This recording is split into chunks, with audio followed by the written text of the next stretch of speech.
a host of podcasters and independent journalists propose that the war in Ukraine was orchestrated on purpose, arguably, in order to grab all of Ukraine's resources. So they've got the breadbasket, which has historically fed all of Europe. It's the most valuable farmland, I guess, outside of Iowa in the world. Yeah. They've got minerals, all kinds of stuff. And the guy that has the contract to go in and rebuild it is Larry Fink, right? And it's all under the pretense of such a good guy. We're going to go in, we're going to rebuild. It's going to be amazing. But you're going, wait a second, hold on. And it turns out that they're now in a war and we give them all these weapons. And then it's like, but you owe that money back. And the World Bank is going to force you to give over your mineral rights and the land rights to the farmland. And you're thinking, this feels on purpose. Cut to the friggin' Epstein files, where all the way back in 2014, and I want to ask you about this family because I know you've spoken about them before. There are email exchanges between Epstein and Ariane de Rothschild, representative of Edmund de Rothschild Group, big banking family. And Epstein reportedly described the situation in Ukraine as offering significant financial potential, with some reports and headlines described this context as the coup in 2014 that they wanted to help facilitate, where they got a democratically elected leader kicked out of there. So this is all under the context of the Maiden events. And then they've got him talking to an unidentified woman saying that corruption in Ukraine is sophisticated, huge, quote, money will be made, and he wants her to become a, quote, female oligarch. He's trying to get a meeting with Putin at the time, but it got complicated because I guess they shot down a plane over Ukraine, the MH17. Then you have him again in 2019. You have Epstein again in 2019 talking to this guy, Miroslav Lajak, who was president of the UN General Assembly at the time, saying that he needs to intercede in the election there between Petro Poroshenko and Vladimir Zelensky.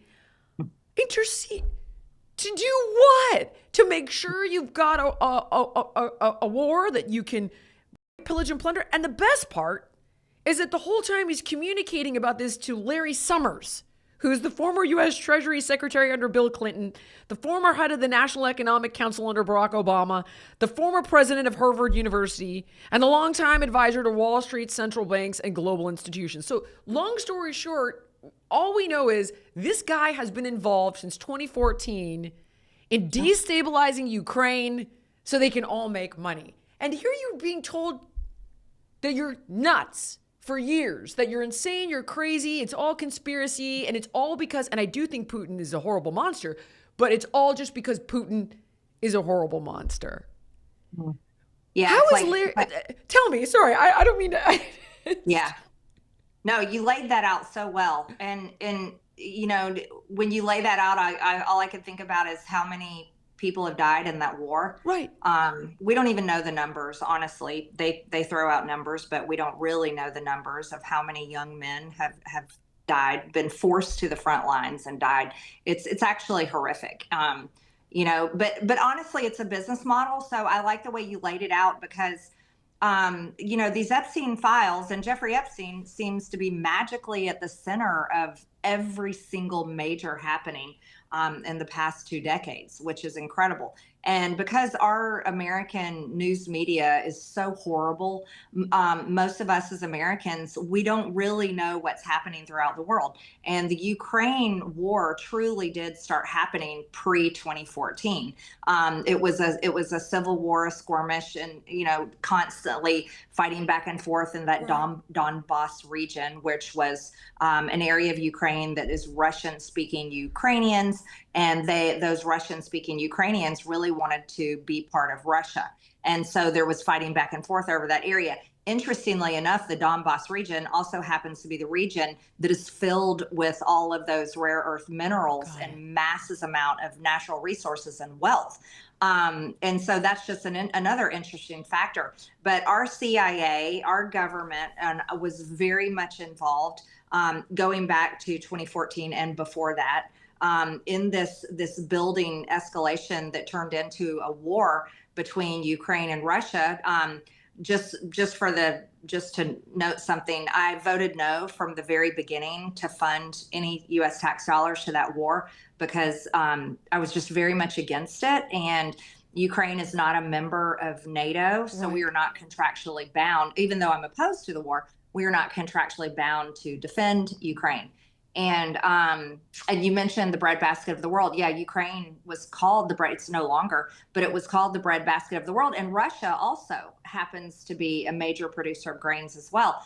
And so that war has completely destabilized the entire world's economy and driven inflation based on that, and also how it changed energy and selling oil with Russia. It changed dramatically, and the U.S.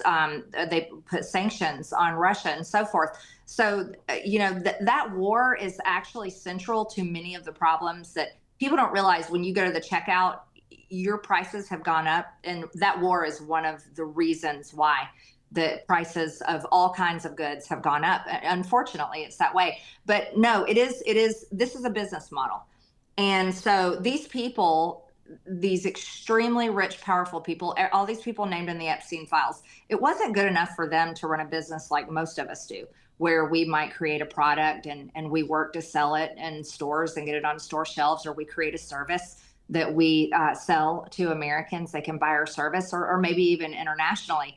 They moved past that, and so they moved into literally a way to, and Ukraine's just one of them. There's many countries they've done this in, where they work with the CIA and intelligence parts of governments, and they go in and literally destabilize and provide regime change in order to create basically a playing ground where they can capitalize on it.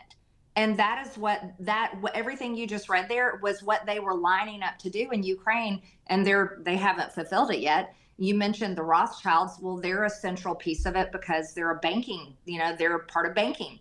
You need big banks to loan money to be able to create capital. And we're seeing the same thing, the groundwork being laid to happen in Gaza. With the major developments they're talking about being built there. And that's, to me, horrific because of how many innocent people have been killed there. But we've seen this happen over. And if people really think about it, it has happened over and over and over. All right, guys, if you like this clip and you want to watch the full episode, click here. And if you want more content like this, you can subscribe to the show by clicking here.